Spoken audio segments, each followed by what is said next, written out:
Hey everybody, it is Lauren V, and I am driving back home. I have done a lot of back to school shopping, mainly for my kids this time.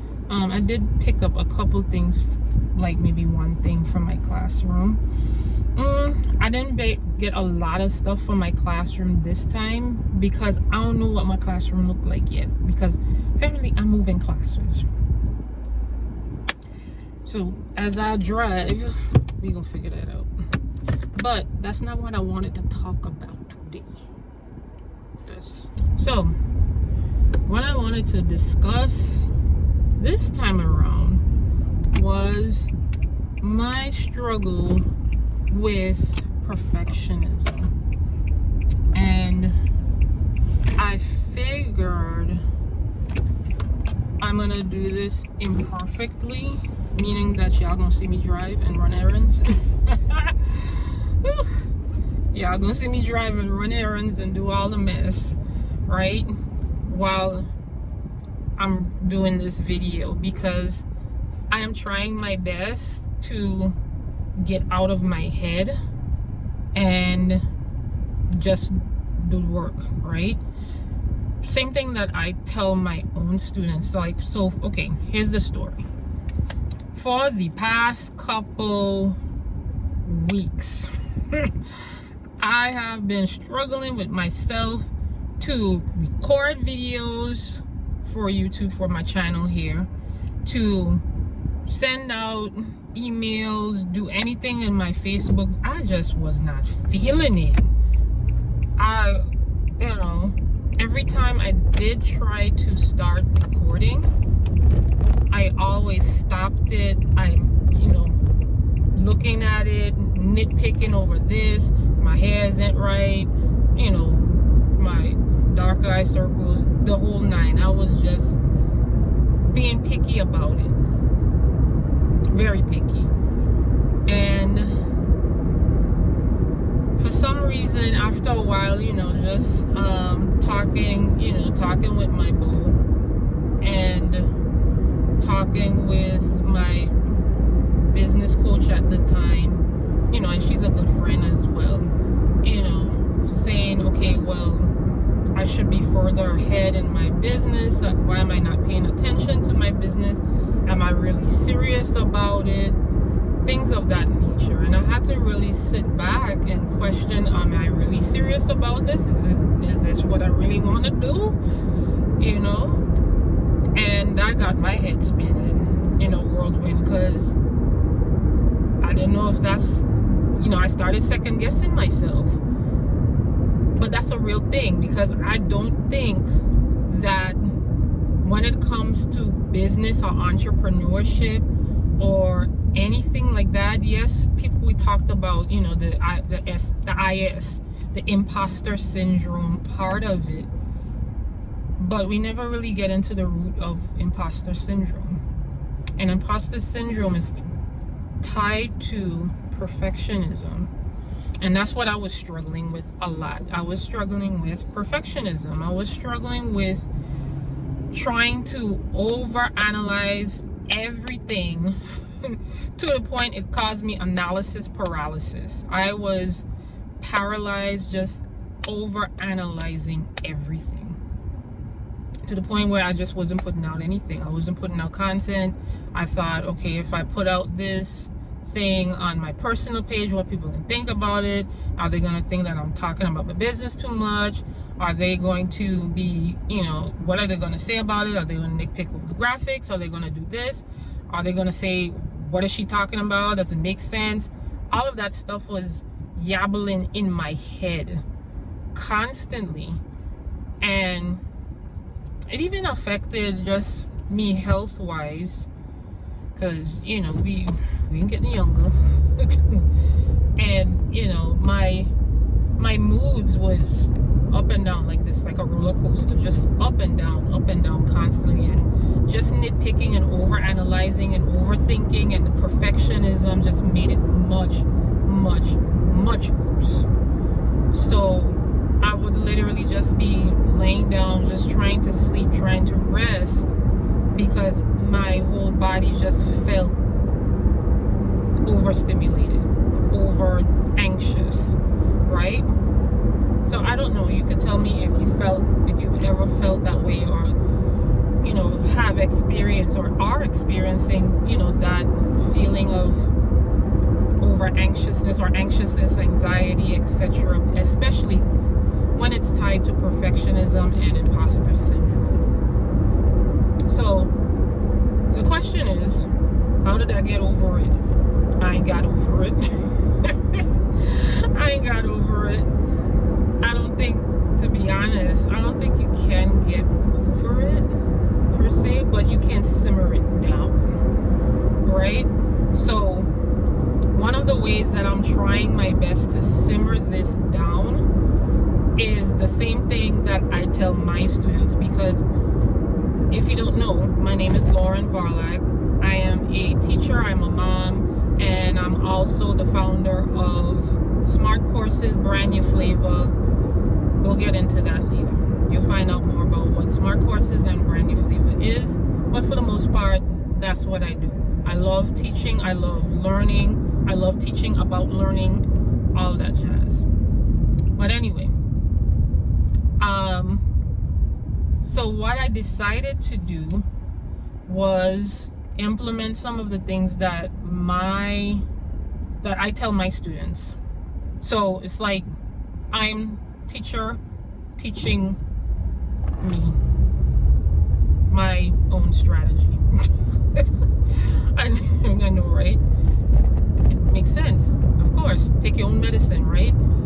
So I had to tell myself, you know what, it's okay to make mistakes. And I had to think about it in such a way that, listen, this is a lab, which is why my Facebook group, if you're interested in my free Facebook group, my free Facebook group is called the Smart Lab, and it's a laboratory. So in laboratories, you're testing things. You're coming up with a theory or a hypothesis. You test it out, see if it makes sense. If it's right, it's correct, and if not, you rinse and repeat. You go back to the drawing board and figure out something new. And I have to change my outlook to think of my business like a lab, because that's where innovation starts. I cannot think of new things or cannot create something new and innovative and engaging, right, if I don't try new things, or if I do not test the theories out to see if it's gonna make sense or if it's gonna work, right?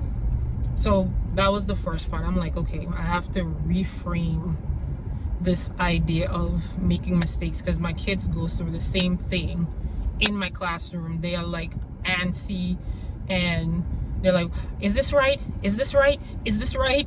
And I have teens. I teach 10th graders social studies, or history rather, and they, when they're coming to their projects, they're really, those of them that are perfectionists like me, they get super antsy, wondering if they're doing this right or if they're doing that right. And it's my job as a teacher to reassure them and say, you're doing fine. Let's just take a look and see where you're at.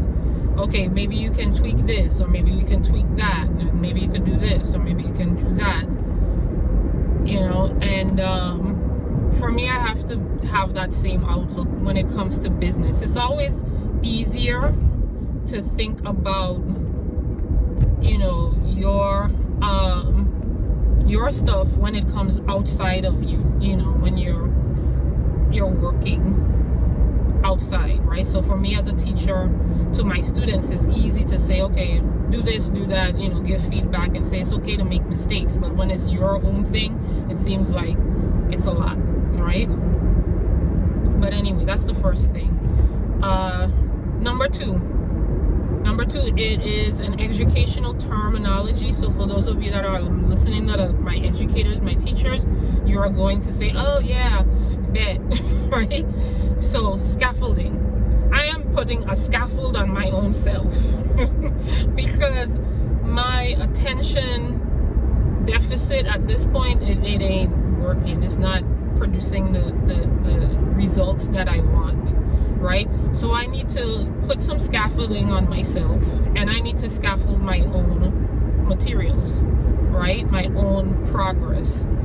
So what does my scaffolding look like? Okay, well, my scaffolding, I said to myself, I am not producing videos as I should, and I need to be doing videos at least twice a month.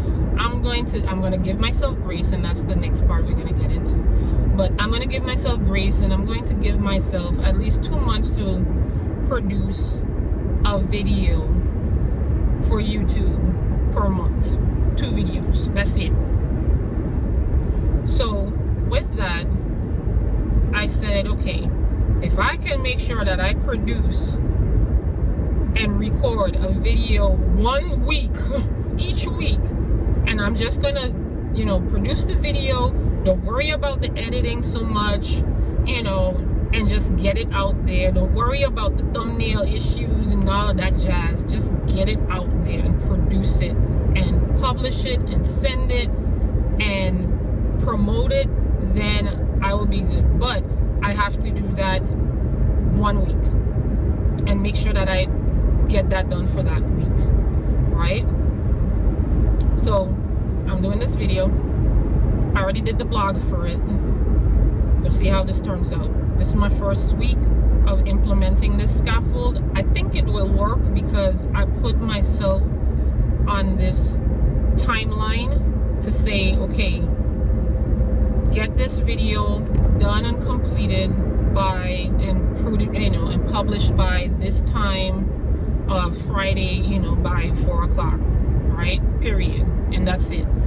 So I think that is going to work, because now I'm not pushing myself to be perfect and have videos constantly, but I am making sure that I hold myself to a consistent standard and making sure that I practice it, right?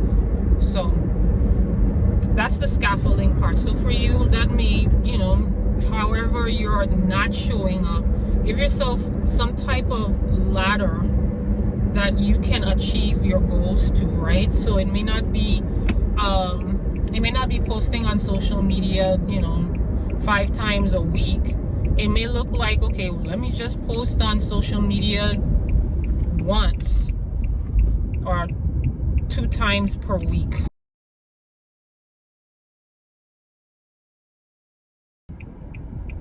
So yeah, it may look like that. It may not be the whole shebang-a-bang.